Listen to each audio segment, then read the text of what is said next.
ചെയിനുകൾ, ചെറുതും വലുതുമായ 1000 ഡയമണ്ട് ആഭരണങ്ങൾ, വലിയ സെലക്ഷൻ, ഏറ്റവും വലിയ ഡയമണ്ട് ജ്വല്ലറി ഇപ്പോൾ തൊടുപുഴയ്ക്ക് സ്വന്തം ജേക്കോ ഡയമണ്ട്സ് തൊടുപുഴ.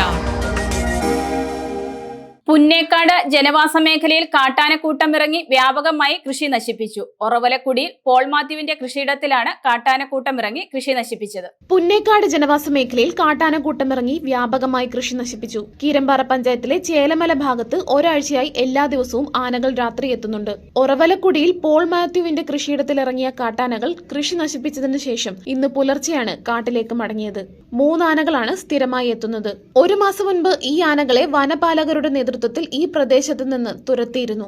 300ഓളം വാഴകൾ ഉൾപ്പെടെ നിരവധി തെങ്ങുകളും റബ്ബർ മരങ്ങളും കമുകുകളും മറ്റു ഫലവൃക്ഷങ്ങളും നശിപ്പിച്ചു. ഒരാഴ്ചയായി വീണ്ടും ഈ 3 ആനകൾ ഇവിടെ തമ്പടിച്ച് കർഷകരുടെ ജീവനും സ്വത്തിനും ഭീഷണി ഉയർത്തുകയാണ്. വന്യമൃഗശല്യത്തിന് ശാശ്വത പരിഹാരം ഉണ്ടാക്കണമെന്നും നഷ്ടപരിഹാരം ഉടൻ ലഭ്യമാക്കണമെന്നും കൃഷിയുടമ പോൾ മാത്യു ഉറവലക്കുടിയിൽ പറഞ്ഞു. ഇവിടെ കിടന്നുറങ്ങുന്നതിനും ഒന്നിനും സാധിക്കുന്നില്ല.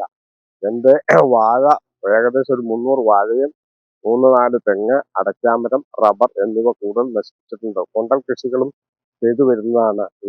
ജീവിതത്തിന് ഗതി മുട്ടിയിരിക്കുകയാണ്.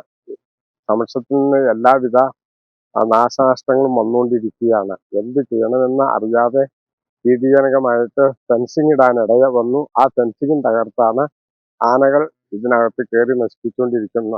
ഒരാഴ്ചയായിട്ട് ജീവിതം വളരെ ദുസ്സഹമാണ്. മുറ്റത്ത് വരെ ആന വന്നു തുടങ്ങിയിട്ടുണ്ട്. എന്ത് ചെയ്യണമെന്നറിയാതെ ഞാൻ വിഷമിക്കുകയാണ്.